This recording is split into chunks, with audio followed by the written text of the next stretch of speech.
야고보서 5장 1절부터 11절 말씀입니다. 교독하겠습니다. 들으라 부한 자들아, 너희에게 이 말 고생을 인하여 울고 통곡하라. 너희 재물은 썩었고 너희 옷은 좀 먹었으며 너희 금과 은은 녹슬었으니 이 녹이 너에게 증거가 되며 불같이 너희 살을 먹으리라. 너희가 말세에 재물을 쌓았도다. 보라, 너희 밭에 추수한 풍분에게 주지 아니한 삭이 소리 지르며 추수한 자의 우는 소리가 만군의 주의 귀에 들렸느니라. 너희가 땅에서 사치하고 연락하여 도살의 날에 너희 마음을 살찌게 하였도다. 너희가 오는 자를 정죄하였도다. 또 죽였도다. 그는 너희에게 대항하지 아니하였느니라. 그러므로 형제들아, 주의 강림하시기까지 길이 참으라. 보라, 농부가 땅에서 나는 귀한 열매를 바라고 길이 참아 이른 비와 늦은 비를 기다리나니 너희도 길이 참고 마음을 굳게 하라. 주의 강림이 가까우니라. 형제들아, 서로 원망하지 말라. 그리하여야 심판을 면하리라. 보라, 심판자가 문 밖에 서 계시니라.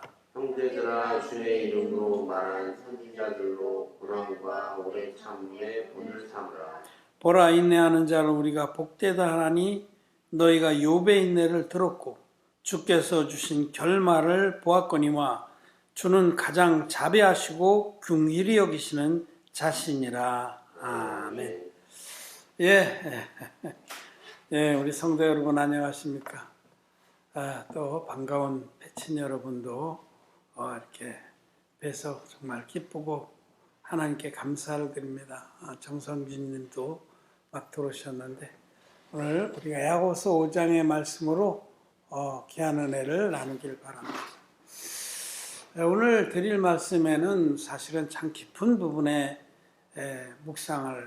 깊은 묵상을 해야 될 말씀이 있습니다. 그래서 그냥 표면적인 교훈을 넘어서 하나님의 말씀 앞에서 우리 자신을 깊이 돌아볼 부분을 오늘 같이 나누고자 합니다.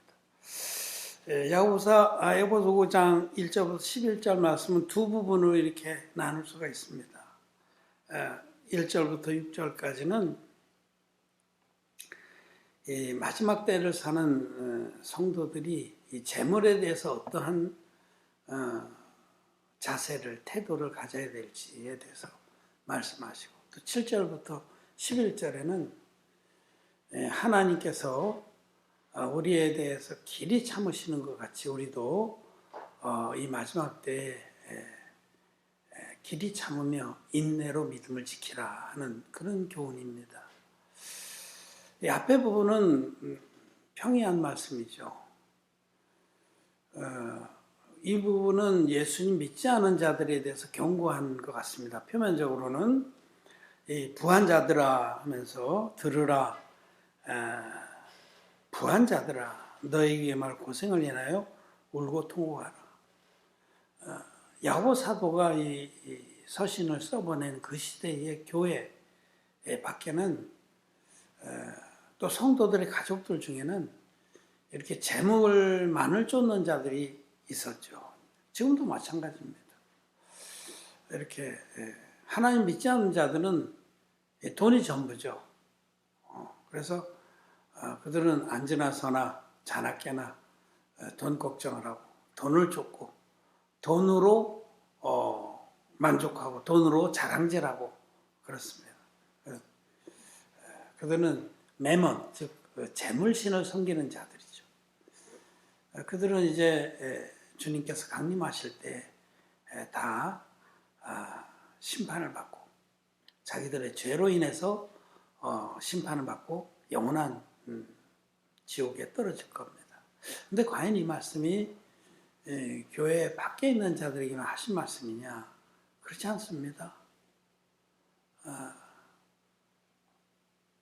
교회 안에 하나님을 믿노라 하고 앉아있는 자들에게도 경고하신 말씀.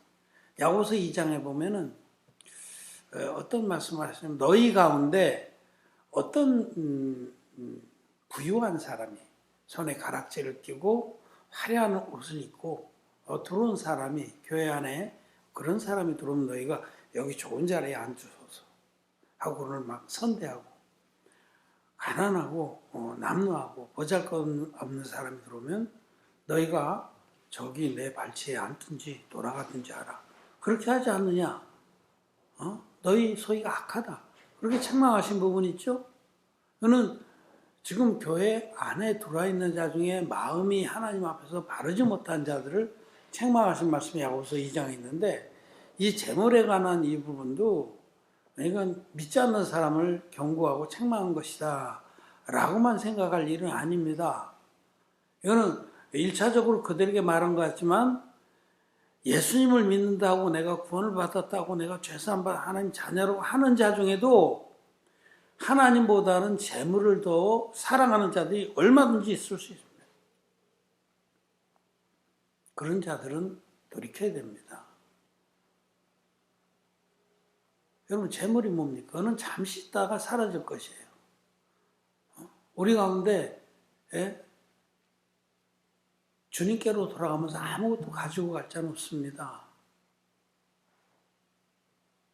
돈이든 명예든 권력이든 이 세상에 있는 것들은 잠시 우리가 이 땅에 사는 동안에 우리를 현혹시키고 유혹할 수 있어요. 그렇지만 그것은 과도하게 가지면 오히려 해가 됩니다. 재물도 그렇고 명예도 그렇고 권력도 그렇고 이런 것들은 우리가 복음을 전하는데 필요한 만큼 있으면 됩니다. 절대로 그것이 우리 마음을 사로잡을 수가 없는 겁니다.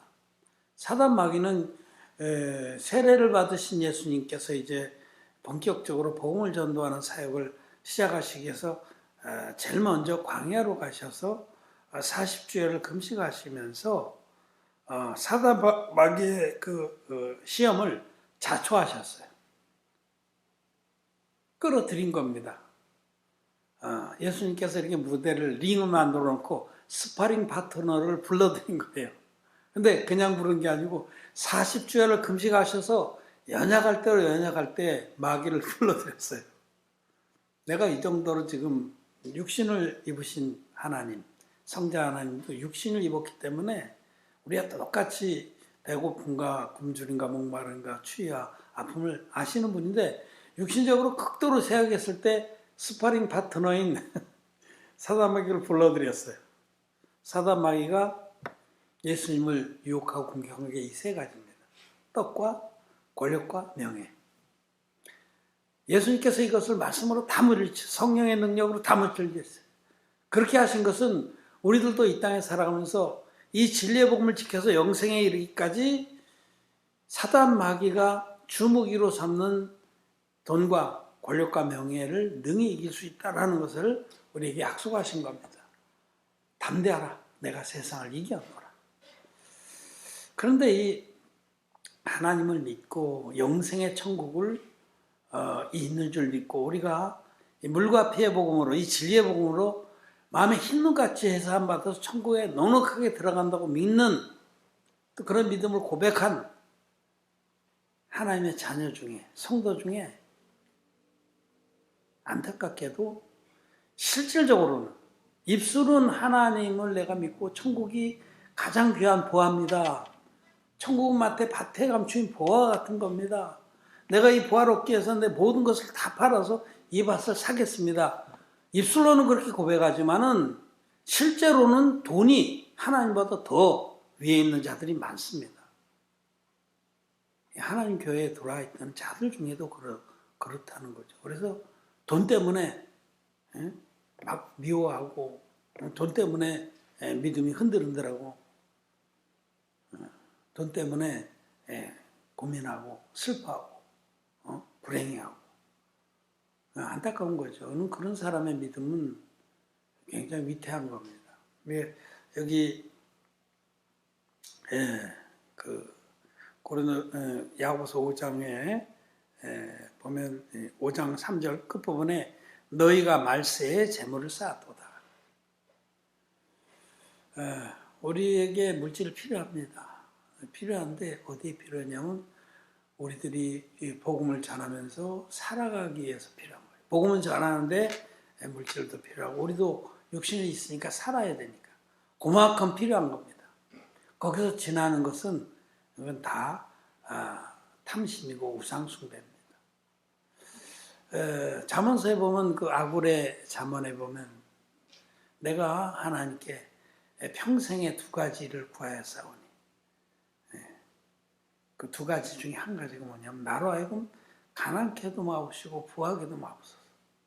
오직 있는 것으로 내가 먹고 살 만큼만 주시면 좋겠다. 내가 너무 부해서 하나님을 모른다 할까 하며 내가 너무 가난해서 하나님을 욕되게 할까 하나이다. 사도 바울도 먹을 것과 입을 것이 있으면 족한 줄로 알아. 그렇게 말씀하셨어요. 여러분 우리는 이 시대에 웬만하면 참 잘 먹고 삽니다. 너무 잘 먹어서 탈에 베들레헴이 생기고 그냥 소박하게 먹고 살면은 족한 겁니다. 복음을 전하는데 우리가 먹을 것이 필요하고 입을 것이 필요하죠. 그 정도 있으면 감사한 겁니다. 거기서 지나는 것은 다 우상숭배입니다.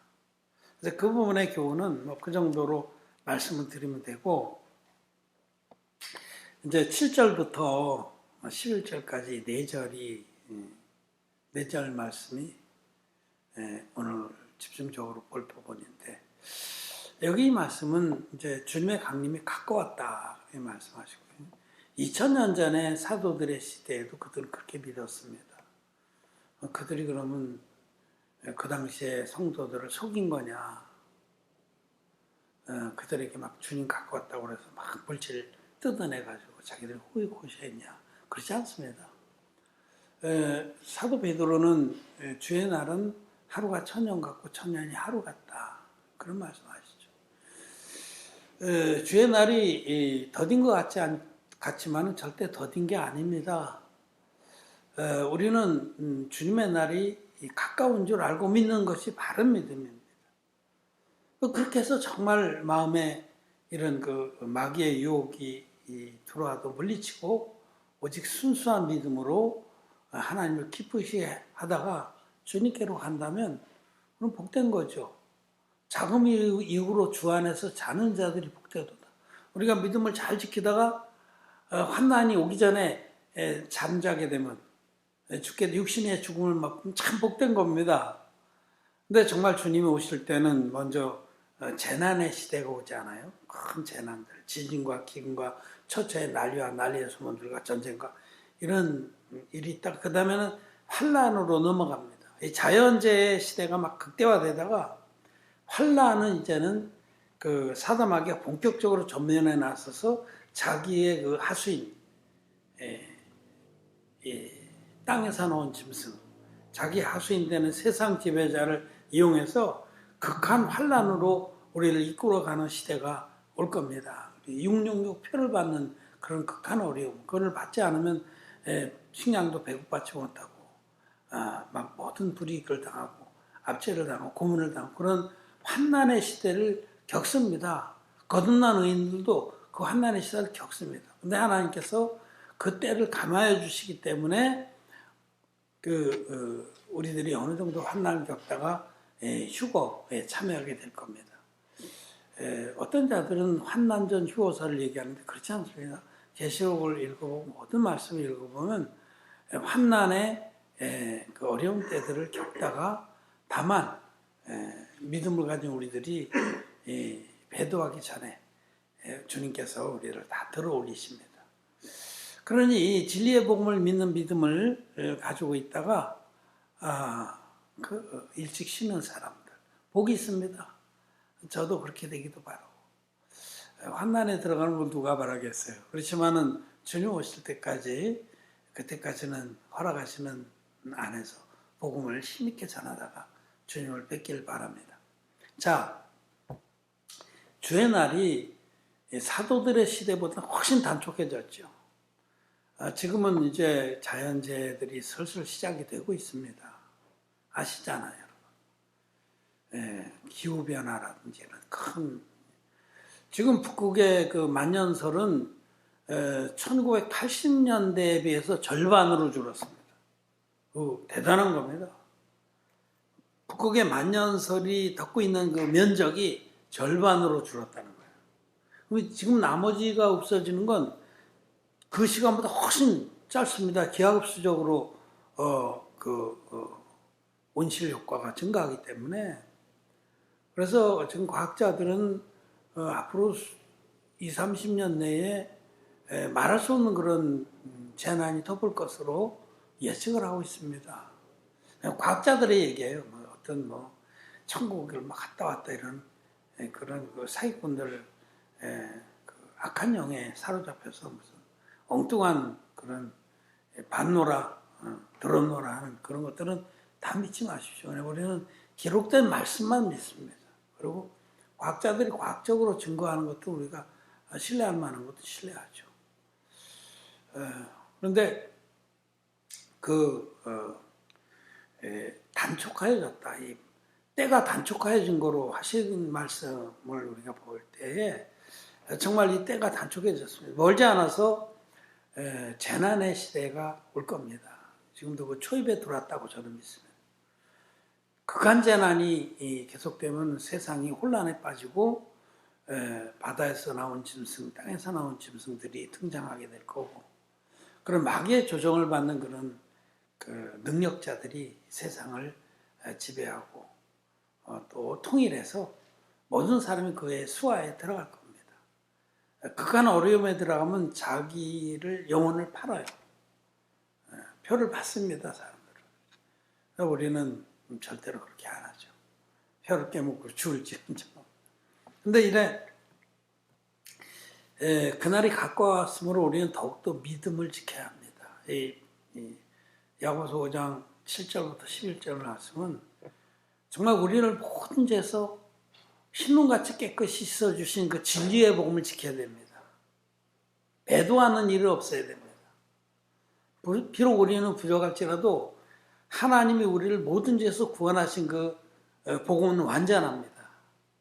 우린 지옥 갈 수밖에 없는 자들인데 예수님께서 우리를 불쌍히 여기셔서 하나님께서 우리를 이처럼 사랑하셔서 당신의 외아들인 예수님을 육체로 보내셨고, 육체를 입고 오신 예수님은 물과 피로 임하셨습니다. 야고보서 다음이 바로 요한 1, 2, 3, 4, 베드로서 그다음에 요한 1, 2, 3, 4인데, 요한 1서에 보면 요한에서 5장에 온전한 진리의 복음의 풀 세트가 거기 기록되어 있습니다. 그럼 복음을 보면 온전한 복음이 정말 우리를 모든 데서 깨끗이 없애주신 풀 세트의 복음. 우리가 밥 먹으러 가면 정식이라는 게 있잖아요. 그건 순서대로 나와요.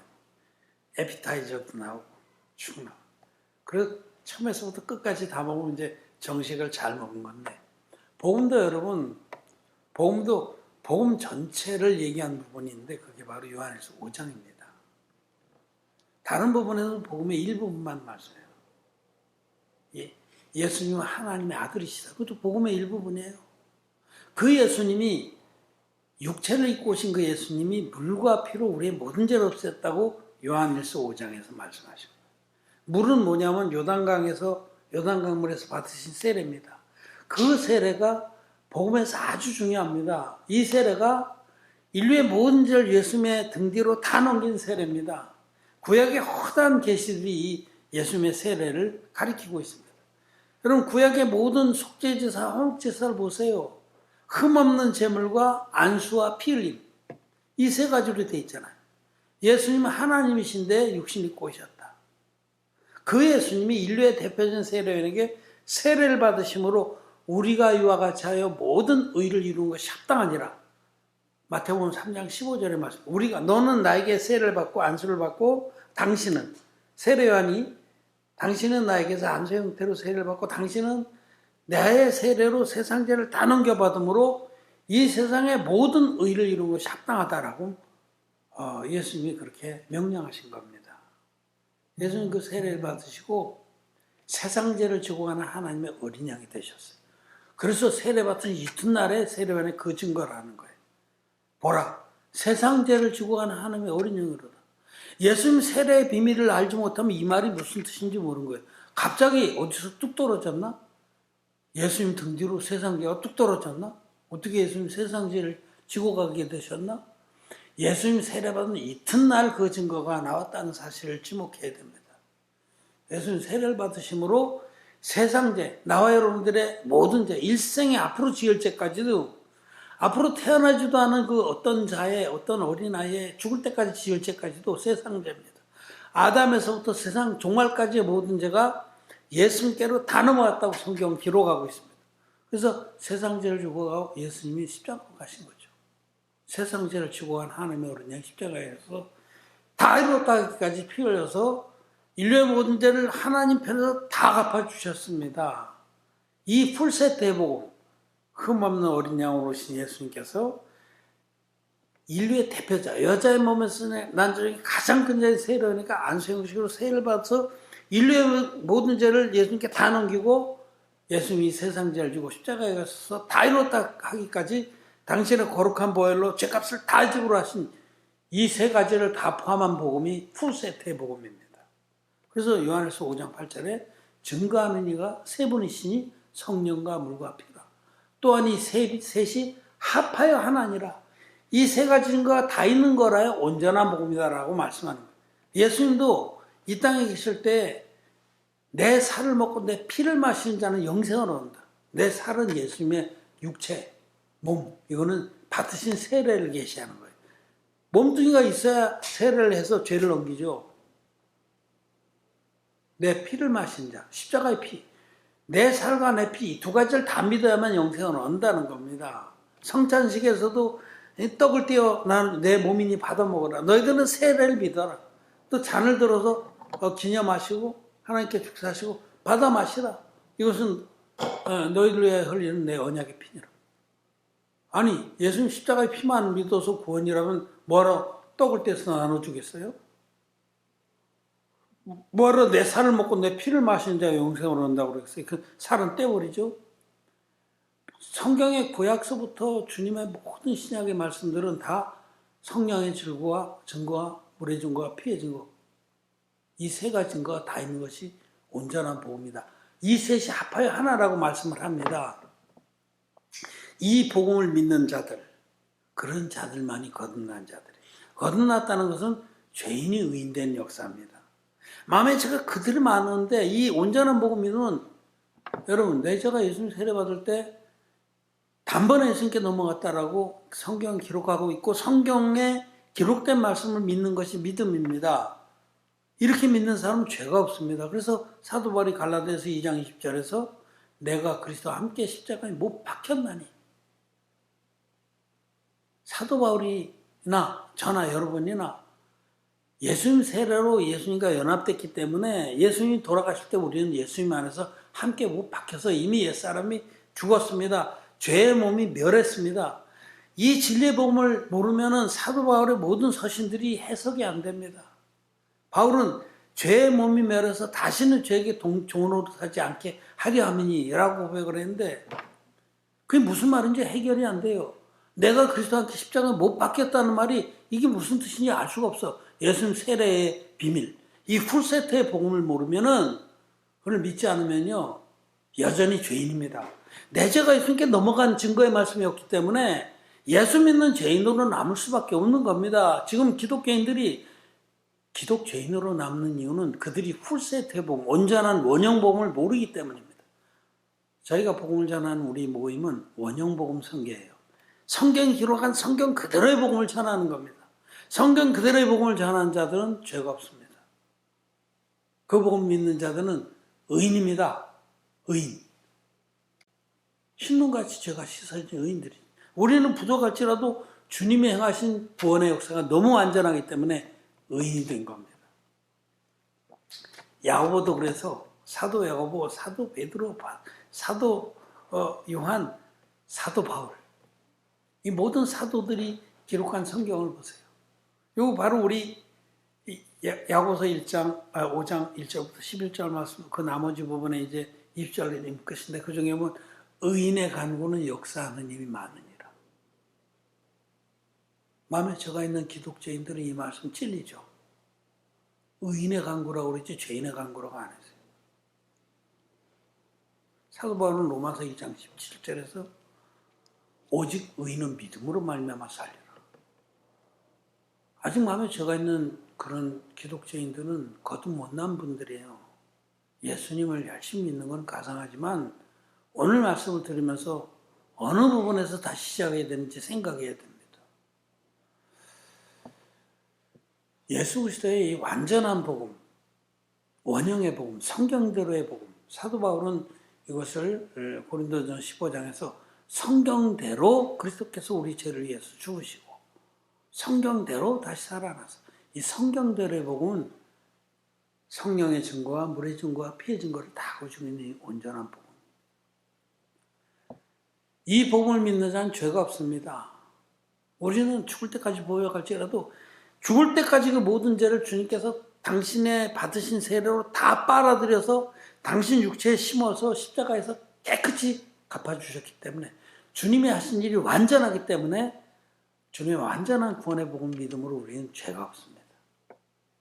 우리는 100% 지옥 갈 자인데 주님이 행하신 일을 완전해서 그 복음을 믿을 때 우리는 100% 천국 갈 자로 바뀐 겁니다. 그게 거듭남이에요. 죄인이 의인된 역사입니다. 참 답답해요. 정말 지금까지 지독 죄인을 양산한 그런 종교하던 기독교에서 예수 믿고도 마음에 죄가 있는 분들은 한번 생각해 보세요. 죄의 삭은 사망입니다. 죄가 있으면 지옥 갑니다. 예수님께서 너희 죄가 홀이 많지만 있어도 결단코 거기서 나오지 못해라. 나더러 주여 주여 한다고 다 천국에 가는 것이 아니다라고 누누이 말씀하셨어요. 죄가 있으면 지옥 갑니다. 예수님 잘 믿고 지옥 갑니다. 그 휴거에 대해서 말씀하신 그 열 처녀의 비유에서도 다섯 처녀도 주님을 믿었어요. 미련한 다섯 처녀도. 주여 주여 열어주소서. 근데 마음에 죄가 있기 때문에 성령이 없었어요. 그럼 마음에 죄가 있으면 절대로 성령이 임하지 않습니다. 성령은 거룩한 영이기 때문에 사도행전 2장 38절에 죄의 사함을 받으라. 그리하면 성령을 선물로 받으라. 죄가 있는 마음엔 절대로 성령이 임하지 않습니다. 거룩한 성령이 죄와 함께 거할 수 없습니다. 그러니까 그 미련한 다섯 처녀가 바로 오늘날의 기독교인들입니다. 슬기로운 다섯 처녀는 그들도 졸며 잤어요. 부족한 게 많았지만은 그들은 마음에 성령이 있었단 말이에요. 등과 기름이 성령이거든요. 등은 교회고 하나님의 교회 안에는 이 기름을 받은 성령을 받은 자들이 슬기로운 다섯 처녀들이 거하다가 주님 오실 때 공중에 들림받아서 혼인잔치에 공중혼인잔치에 들어간다는 겁니다. 자, 이제 오늘 거긴 그렇게 하고 이 얘기는 할 때마다 내가 할 수밖에 없어요. 너무 안타까워서. 예수님 믿고 마음에 죄가 있는 분들은 죄송하지만 구원을 못 받은 겁니다. 제발 좀 돌이키길 바랍니다. 죄의 삭은 사망입니다. 자, 여기인데 이제 오늘 제가 주의 강림이 가까울 때에 이 진리의 복음을 결단코 지켜야 됩니다. 이 진리의 복음 받은 우리 은혜교회 성도 여러분들이 이거 지켜야 됩니다. 이 복음을 생명처럼 지켜야 되는데 어려운 때가 오면은 갖은 유혹과 핍박과 고문과 히브리서 11장에 보면 톱으로 쏘는 것과 정말 그 악한 자들이 악한 그런 그 마귀의 종들이 의인들을 통나무 판대 넣고 톱으로 쓸 겁니다. 그걸 보면서 배반하게 할 겁니다. 그런 때도 우리가 이 생명을 끝까지 지켜야 될 것을 말씀하시는데 여기 마지막 절에 5장 11절에 보면 보라 인내하는 자를 우리가 복되다 하나니 너희가 욥의 인내를 들었고 주께서 주신 결말을 보았거니와 주는 가장 자비하시고 궁일히 여기시는 자신이라. 여러분 이 말씀에 대한 많은 오해가 있어 제가 이것을 한 5분간 말씀을 드리고자 합니다. 욥의 인내를 보았고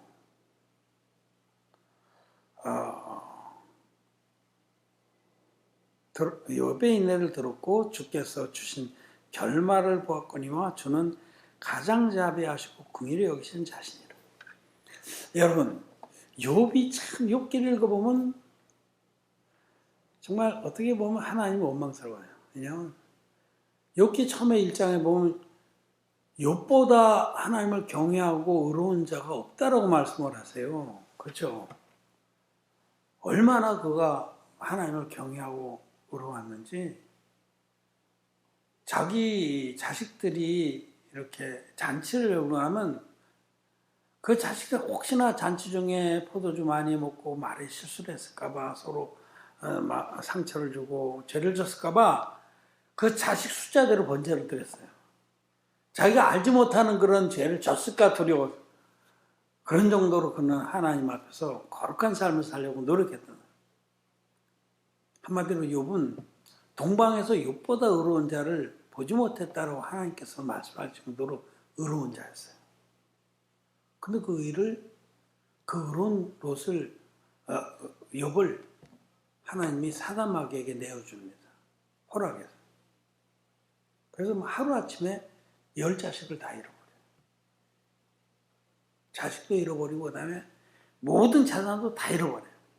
그다음에 자기에게 있는 그 건강마저도 잃어버려요. 그래서 온몸에 이제 그 헌대가 나가지고 온몸에서 진물이 흐르고 너무 괴로워서 잘 누울 수도 없고 잘 수도 없어가지고 진물이 흐르는 데다 재를 건지면서 제가 이제 진물을 이렇게 하고 딱딱해지면 사금파리로 벅벅 긁으면 그것도 뜯어지고 막 정말 말할 수 없는 그런 고통 중에 들어가게 하십니다. 우리가 생각하면 정말 하나님 너무하신 거 아니에요? 아니 욥이 뭐 그만큼 했으면 됐지 세상에. 응? 너무하신 거 아닙니까? 이해가 안 되는 부분이죠 여러분. 많은 사람들이 하나님께서 왜 가인의 제사는 받지 않으시고 아벨의 제사는 받으셨나 의문합니다. 저도 이 진리의 복음 모를 때 또 어렸을 때 청년 때 성경 읽으면서 참 궁금했어요. 의문스러웠어요.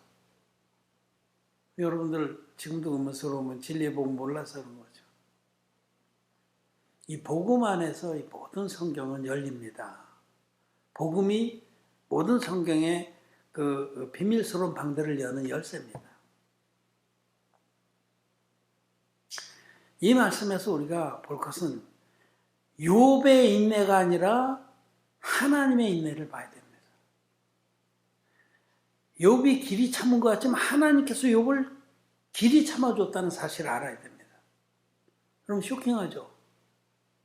쇼킹하잖아요. 하나님의 인자하심과 자비하심으로 욥이 구원에 이르도록 기다려 주셨다는 사실을 알아야 됩니다. 쇼킹한 얘기죠. 여러분 욥은 자기 의에 있어서 굉장한 부자였습니다. 자기 의가 다 깨지기 전에는 온전한 구원을 입을 수 없다는 말씀을 하시는 겁니다. 그럼 지금 예수 믿는 사람들이 이런 분들이 욥과의 사람들이 많아요. 너무나 하나님 앞에 자기가 거룩하고 의로워요. 나만큼만 해봐라. 동방에서 우리나라가 동방이에요 지금. 내가 욥 형님보다 조금 못하지만 웬만한 사람보다 내가 낫다는 욥의 의가 다 깨지기 전에는 절대로 하나님의 의를 옷 입지 못한다는 사실을 말씀하는 겁니다. 제가 오늘 아침에 제가 자비람하는 기업의 제주미래산업 주식회사에 아침 우리 직원들이 오늘 마침 예배드린 말씀이 마태복음 22장인데 거기에 이제 천국 혼인잔치에 청함받은 사람들의 말씀이 나옵니다. 그때에 마지막에 이제 그 임금님이 종들을 보내면서 사거리길로 나가서 닥치는 선한 자나 악한 자나 다 불러들여라. 그래서 잔치 자리가 찼어요. 근데 임금님이 손을 보러 갔더니 거기에 예복을 입지 않은 한 사람이 있어. 그를 임금님이 수족을 묶어서 바깥 오는데 내던져라 하셨죠. 이스라엘 나라의 결혼식에는 그 예복을 입어야 됩니다. 그 예복은 하나님의 의를 말해요. 하나님. 악한 자들이 선한 자들이 그런 거는 우리끼리 상대적인 기준이지 하나님 보시기에 모든 인간들은 다 지옥가에 마땅한 자들입니다. 제가 아무리 선한 척 해봐도 근본 죄덩어리입니다. 그런 자들을 오직 하나님이 예수 그리스도를 통해서 만들어주신 그 가죽옷, 아담에게 입혀주신 가죽옷 같은 그 예복, 하나님 예수 그리스도로 말미암아 완성된 하나님의 의의 옷을 입혀줘야만 우리는 천국 혼인잔치에 들어가는 겁니다. 근데 자기 의의 옷을 입고 딱 앉아있는 자가 있었던 거예요. 자기 의. 그거 나 싫어. 욕과입니다. 욕과. 나는 내 의로 충분히 들어갈 수 있습니다. 하는 자들이 있다라는 거죠. 예복을 입지 않고 바리새인들이 그런 자들이에요. 바리새인들이 얼마나 의로운 척하고 의롭게 살려고 애를 쓰고 그랬어요. 근데 주님께서는 너희 의가 바리새인보다 낫지 아니하면 결단코 천국에 들어가지 못해. 자기가 거룩하게 살려고 하고 막 회개 기도를 하고 금식 기도를 하고 사순절을 막 끔찍하게 지내고 자선하고 헌신하고 한 자기 의의 공로를 빵빵하게 쌓은 자들은 절대로 죄사함 못 받습니다. 그게 다 무너져야만, 그것이 아무것도 아니라 그 배설만도 못하다는 그런 깨달음과 자기 인식에 도달해서 유구무원이 돼야만 하나님의 의만을 의지해서 정말로 하나님 앞에 의로운 자가 되는 겁니다. 여러분 욥기를 읽어보세요. 욥이 정말 하나님이 오래 참고 자비하심과 긍휼을 베푸셔서 욥의 입에서 그 고백이 나올 때까지 하나님은 그를 기다려 주신 겁니다. 여러분 욥의 인내가 그렇게 대단한 것 같아요. 하나님의 자비하심과 긍휼하심의 인내가 대단한 겁니다. 욥을 끝까지 구원하시기 위해서 하나님 그렇게 기다려 주신 거예요. 여러분들에게도 아직까지도 자기 의가 그렇게 충만한 사람들은 그래서 아직까지도 하나님의 의를 믿지 못하고 마음에 죄가 있어도 그래도 내가 내 옷이 괜찮지 하고 뭐가 나뭇잎을 옷을 끝까지 끌어다 덮는 사람들은 욥에 대해서 하나님이 얼마나 오래 자비하심과 긍휼하심으로 기다려줬는지를 기억해야 됩니다. 여러분 오늘 시간이 없어 제가 여기까지만 얘기를 하고 이 세례요한에 관해서는 오늘 말씀 안 드립니다. 운만 좀 띄워드리면 마태복음 11장에도 이 말씀을 하신 거예요. 마태복음 11장에도 세례요한이 예수님께서는 여자의 몸에서 난 자는 가장 큰 자라고 말씀하셨어요. 욥보다 더 대단한 의. 세례요한은 나면서부터 광야에 가면서 나시린으로 메뚜기와 속청을 먹으면서 정말 세상과 분리된 금욕적인 삶을 살았어요. 그는 켜서 비치는 등불이었습니다. 인간이 육신의 의로는 세례요한을 따라갈 자가 없다는 말씀을 하시는 거예요. 그 세례요한도 뭐라고 하냐면 그러나 천국에서는 아무리 적은 자라도 저보다 크니라. 인간의 의로는 누구도 천국에 못 들어간다는 말씀입니다.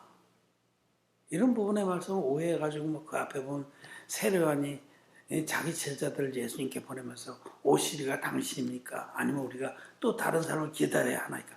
그렇게 물었다고 해서 세례요한이 막판에 망령들어서 믿음을 버렸기 때문에 세례요한은 천국에서 가장 적은 자라도 못했다. 복음도 모르고 성경도 모르고 지 마음대로 해석하는 그런 사람들이 판을 치고 있으니 성경이 소경들에게는 깜깜한 겁니다. 소경들이 소경을 인도하니까 둘 다 구렁이 빠져 죽는 거죠. 세례요한은요 정말 하나님 앞에서 대단한 하나님의 종이었어요. 예수님이 칭찬했잖아요.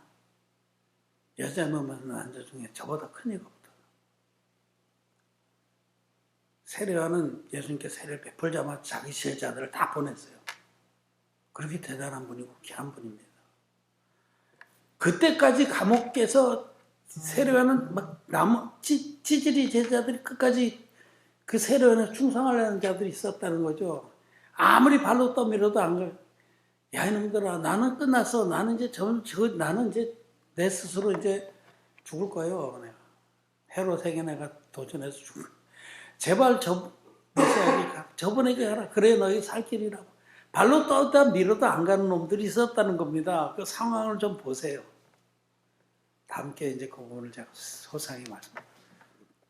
자 여러분 욥의 인내를 우리가 보면서 하나님이 우리를 얼마나 오래 참고 자비와 인자를 기다려 주시는지를 봐야 됩니다. 여러분들이 진리복음에 도달했다고 하면 믿어서 죄사함 받고 인내했다고 하면 정말 욥을 그렇게 끝까지 기다려 주신 하나님께서 여러분들도 기다려 주셨다. 또 아직까지 죄사함 못 받은 분들은 자기 의를 벗어버리기까지 기다려 주신다. 라는 사실을 아셔야 됩니다. 욥이 마지막에 가서 자기가 다 깨져서 유구무원의 고백을 하는 겁니다. 우리 하나님께서 권능을 떨치시고 당신을 드러내시자 욥이 내가 이제 엎드려지며 입을 가리나이다. 이제 비로소 하나님의 의를 바라봅니다. 그렇게 되는 거죠. 자기 의가 다 깨어져서 버리고 쓰리가 만도 못한 거라고 인정해서 배설물처럼 버리고 나서야 하나님의 의를 옮기는 겁니다. 사도 바울도 그러지 않습니다. 사도 바울의 의가 얼마나 빵빵한 대단한 사람인데 이걸 다 배설물로 여기는 하고 나서야 오직 하나님의 의만을 자랑하는 하나님 종이 된 겁니다. 우리는 욥을 오랫동안 구원 얻기까지 인자하심과 자비하심으로 기다려주신 하나님을 바라봐야 됩니다. 말씀을 마쳤습니다.